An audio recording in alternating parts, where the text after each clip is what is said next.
Hi everybody, Dan Illman, Mike Beer, the DRF.com Formulator Race of the Day for Saturday, March the 11th is race number 11 at Tampa Bay Downs. It's the signature race of the meet. It's the Grade 2 Tampa Bay Derby for 3-year-olds.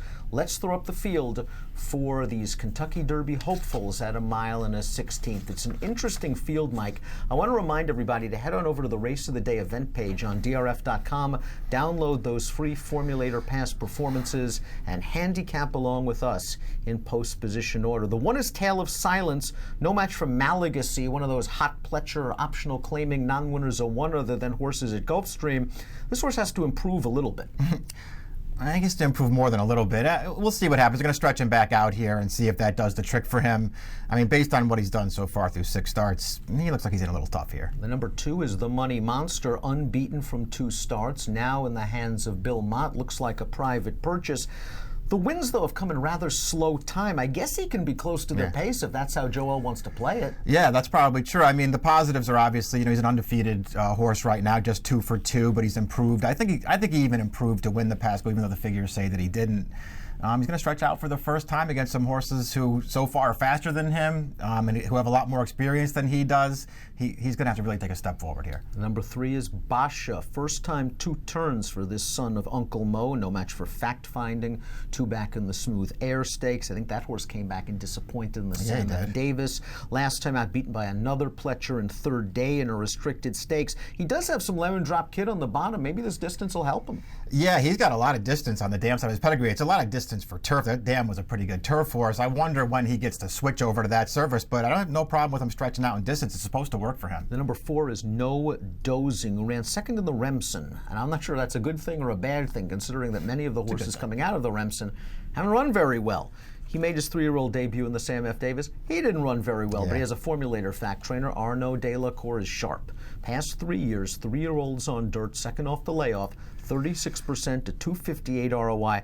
I have a feeling he's going to run a lot better. He's got to run better than that. I don't know what happened last time.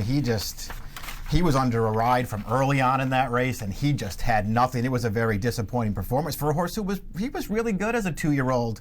I think you're right. I think he'll run better. How much better is the question? And I guess the real question in this race is, do you want the Sam Davis horses back in this race, or do you want one of the new faces? The horse that finished best of the Sam Davis quartet, the 5 Taproot, he was 2nd that day, and maybe he's starting to live up to his pedigree and price tag. He sold for $1.2 million as a yearling.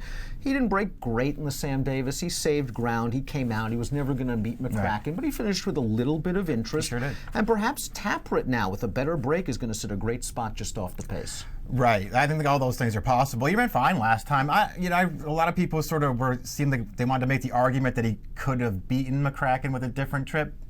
Maybe he could have, and maybe he couldn't have. I don't know. He got out to the clear. He did have to wait for McCracken to go by him first, and then he finished pretty gamely. I like the direction he's heading in for Pletcher.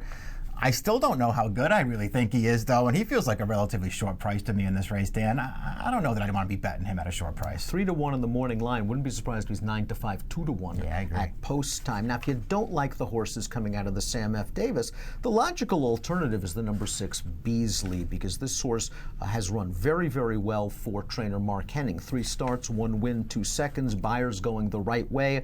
No much for Battalion Runner last time out, but it was his first time around 2 turns, and that Battalion Runner's got a lot of ability. Yeah, I would have to believe, we'll see what happens with him. Ultimately, he's very lightly raced for Pletcher. I'd have to believe that he would be a pretty big player in a race like this, though. If he was the horse shipping in and not Beasley, you might find Battalion Runner being the favorite in this race. And I thought Beasley ran very well. Once he got hooked by that horse through the 2nd turn, he really fought hard in there, and he settled for 2nd best at the end.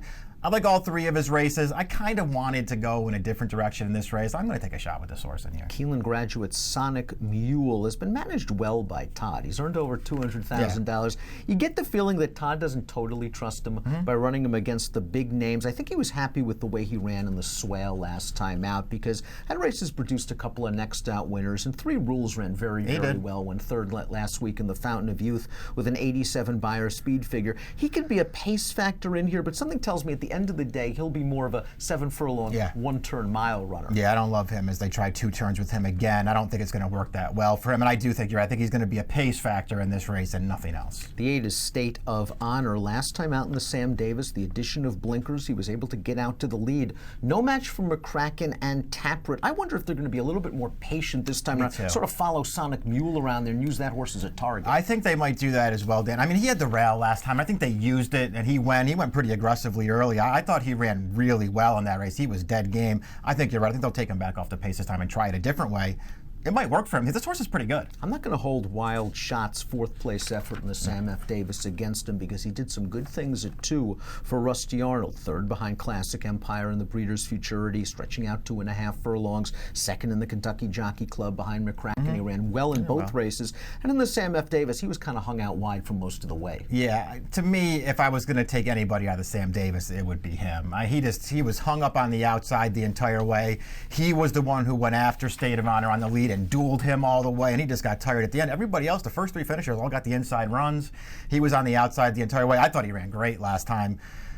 The problem is he has that Star Hill look to me. These connections had Star Hill last year. I wonder if he's going to ultimately be better off going a little shorter than this. But if I was taking a horse out of the Sam Davis, I'd take him. I don't know what to say about Zion Valley. You can handicap him. Yeah, I mean, I don't have anything to say about him. He's in way over his head here. Let's take a look at our top selections for the Grade 2 Tampa Bay Derby. You're going to go with Beasley. Your opinion in this race is, I don't want the horses out of the Sam F. Davis. Beasley's got good positional speed. He seems to be improving. He's well-bred. He's well-connected.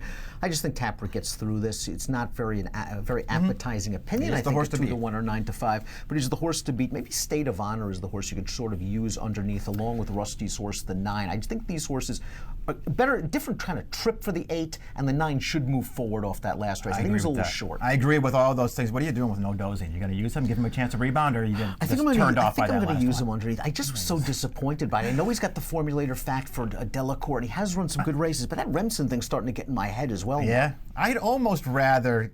It's just, as far as the Sam Davis goes, and I'm not knocking the horses that ran 1, 2, 3. I'd almost rather just say he's going to run better. I can't hold that race against him and just sort of stay away from the other ones who are going to take the money. Mike's going with Beasley. I'm going 5, 8, 9, 6 in the Grade 2 Tampa Bay Derby. If you are playing the Tampa Bay Saturday card from home, we've got 3 graded stakes races, a fantastic card. A $300 sign-up bonus is waiting for new DRF Bet subscribers at drf.com/trifecta. Approximate post time for the Tampa Bay Derby is 5:27 Eastern on Saturday. Mike Beer, Matt Bernier, they're going to be on DRF Live, live.drf.com, beginning at 4 p.m. Eastern for all the updated post-scratch and changes analysis. They'll see you then.